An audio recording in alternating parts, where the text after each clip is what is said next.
بسم اللہ الرحمن الرحیم۔ السلام علیکم ناظرین، امید کریں گے کہ آپ سب خیریت سے ہوں گے۔ اے اللہ، اگر تو ہمیں امتحان میں نہیں ڈالے گا تو یہ دیگر رسوائیاں ڈھکی چھپی رہ جائیں گی۔ جس طرح حیوان انسان کے ہاتھوں میں قیدی ہوتے ہیں، اس طرح انسانوں کا مرتبہ اولیاء کے ہاتھ میں ہے۔ حیوان کی طرح فرما بردار بن، تیری بھلائی ہے۔ جب تک تم سب کچھ کھو نہیں دو گے، اپنا آپ ملنا مشکل ہے۔ سب کچھ کھو کر ہی اپنا آپ مل سکتا ہے۔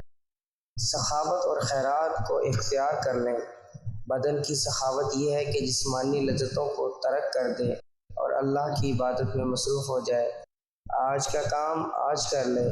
جو بندہ اس دنیا میں ظاہری حسن کو بڑھانے کی کوشش کرے گا، ہزاروں آفتیں اسے گھر اور گھیر لیں گی۔ لہٰذا دنیا کی خواہشات کو ترک کر دیں اور اللہ سے دوستی جوڑ لیں۔ جس گھر میں بلی بچے پیدا کرے تو سمجھ جاؤ اس گھر میں بہت جلد رزق کی فراوانی ہوگی اور کبھی رزق تنگ نہیں ہوگا۔ پیارے دوستوں، مزید ایسی ویڈیوز جاننے کے لیے ہمارا چینل ضرور سبسکرائب کریں۔